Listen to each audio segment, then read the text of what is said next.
نحمده سبحانه ونشكره ونعوذ بالله تعالى من شرور أنفسنا وسيئات أعمالنا من يهده الله فلا مضل له ومن يضلل فلا هادي له وأشهد أن لا إله إلا الله وحده لا شريك له وأشهد أن محمدا عبده ورسوله صلى الله عليه وعلى آله وصحبه وسلم تسليما كثيرا. Falenderojmë Allahun e Madhreshëm, Allahut ja shprehim gjitha falenderimet prej Zotit, kërkojmë falje tek Allahu mbështetemi. Për madhrinë e tij dëshmojmë se është një, s'ka Zot tjetër post tij. Për atë dëshmojmë se I takojnë gjithë emrat më të bukur dhe cilësitë absolute. Të gjithë jemi të bindur se një ditë do të kthehemi tek madhria e tij. Inshallah ditën kur Zoti ka vendosur na nxjerr në kësaj bote, të jemi besimtar dhe mos vdesim ndryshe vetëm duke qenë besimtar musliman vërtet. Salavatet e bekimet e nderimet më të mira të Allahut qofshin mbi Muhamedit alayhis salam, mbi familjen e tij, mbi shokët e tij dhe gjithë ata burra edhe gra që e ndjekun dhe ndoqën fenë e tij, sunetin e tij dhe gjitha mësimet e tij deri në ditën e fundit. Të dashur vëllezër, po duhet vetëm pika të shkurtë më ndërlidh në atë gjumën e kaluar, kemi folur për një temë që ka qenë pak e zgjenuar, sot do të jetë pjesa e saj. Javën e kaluar jemi referuar një hadithit pejgamberit alayhis salam dhe na ka interesuar shumë interpretimi I këtij hadithit që ka bë Amr ibn al-As, njëri prej shokëve të pejgamberit që ka pas zgjuarsi dhe mendjepërsi të lartë. Sot të dashur vëllezër, ekziston shkencë dhe ekzistojnë mendimtar edhe shkencëtar të cilët mirren me studimin e popujve. Dhe I studiojnë shkaqet e ngritjes së popujve edhe shkaqet e degradimit të popujve. Sot na historia njeh perandori që kanë studiuar me shekuj. Që ato perandori janë sot tu studiu pse kanë qenë perandori edhe çysh kanë rarë. Pejgamberi po fol se para kiametit mas shumë tim tokë ka me pas romak. E Amr ibn al-As po mënohet me shpjegu pse. Edhe po I tregon disa arsye pse perëndimorët kanë me qenë më shumë ti para kiametit edhe I kemi tekstot një javë.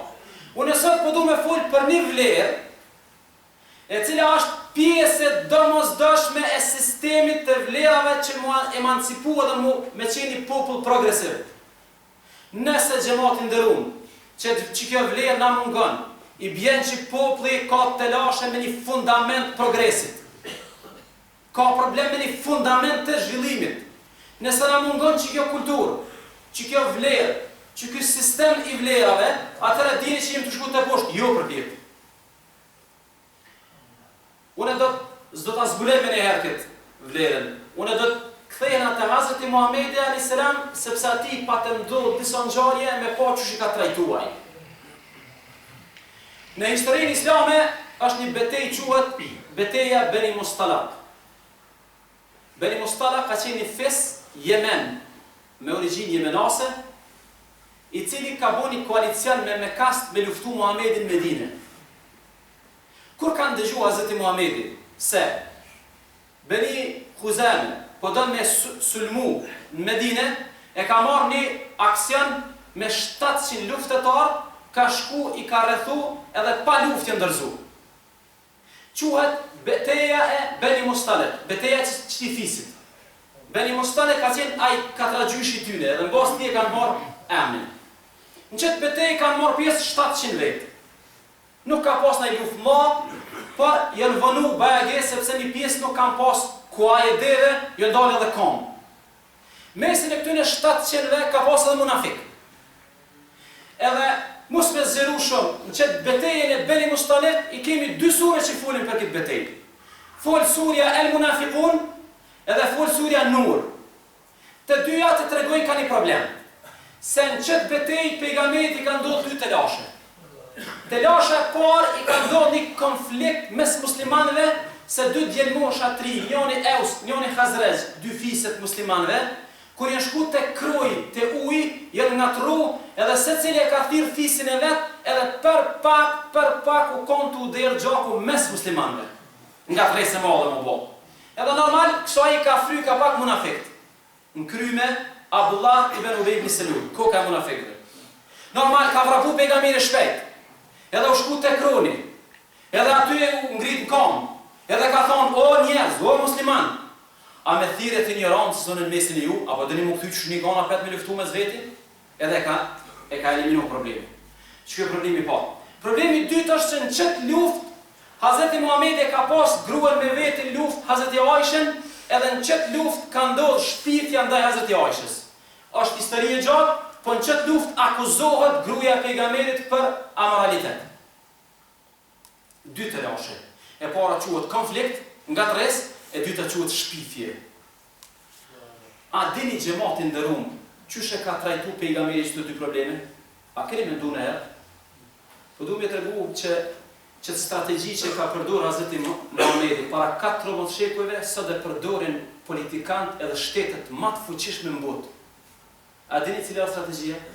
Kur i ka ndodhur që do dy të lashe, pejgamberi alayhis salam u çu dhe ka marrë një vendim. Ka thonë kem u kthy në Medinë edhe s'bën më nal kërkosh me pushu. Si e nxun me nxes, bismillah. Gjithë ditën kanë udhtu deri mbrëmje. E si kalon me fjalë gjithë natën kanë udhtu, edhe të nesrit gjysmë ditë. Domethënë një ditë e gjys plus një natë komplet kur panol kanë udhtu. Pse ja thu? A dini pse xhamati nderuar? Sepse në momentin kur populli veç rën kam kryq, e i hap syt, e spunon, e nuk e respekton punën, e nuk din që është principi punës, automatikisht në të lindin dy të lashe. Ose ka konflikt, ose ka shpifje.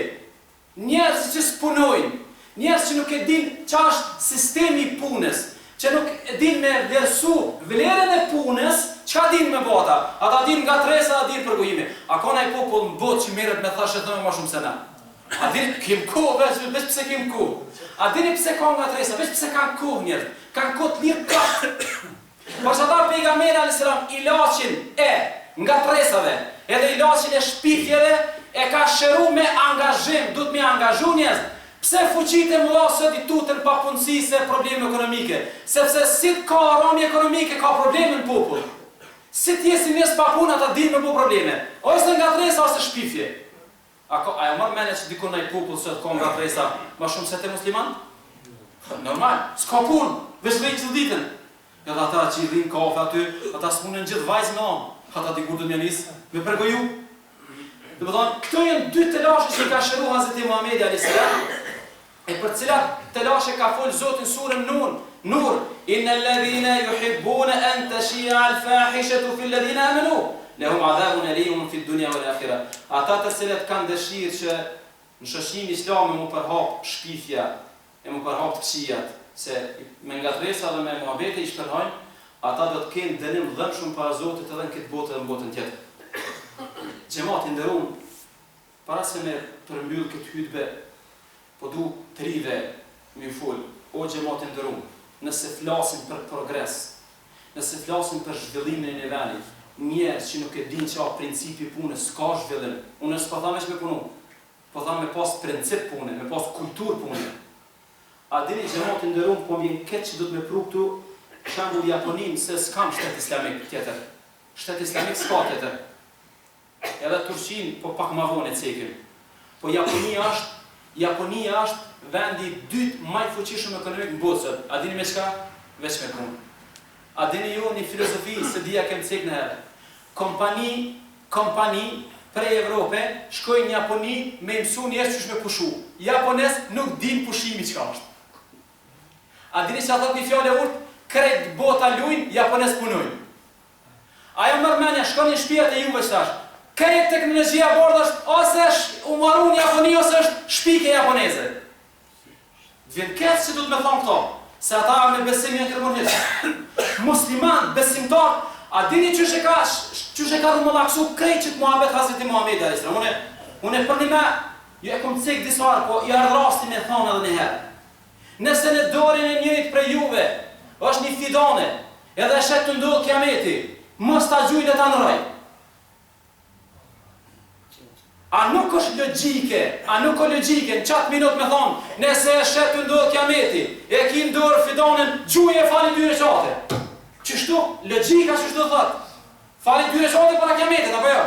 Qështu njerë për në rukë, pejgamberi s'po thotë qështu.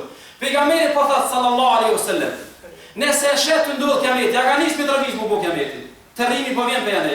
Edhe ti e të ndru një pëm në kopshtin tënë, mos e gjujnë në ro. Kiameti po vjen.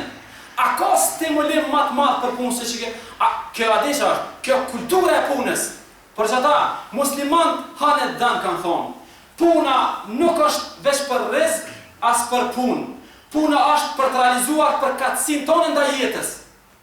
Njerëz nuk punojnë veç për me hongër, gabim është kjo. Edhe nëse ki me hongër do të punu. Sepse puna është për me realizu për katësin e tonë nda jetës, edhe puna është me dhon jetës vlerë, edhe vetit vlerë. Si të punojsh, jep jetës vlerë edhe vetit vlerë. Si të punojsh, i bjen çmimi, ty edhe punës edhe jetës. Gjemati ndërëm është sistemi progresit, kultura e punës, respektimi punës, me vlerësu punën. Imagjinoni që apë në ndodhë neve. Një shqiptar kosovar. Me anëzirë një sy së punon në Kosovë. Shkon në Itali, ma do me poti punu. Një shqiptar, me aqë biru hunën nuk punon në Kosovë. Shkon në Gjermani, punëtori maj mirë. Pse, a thu?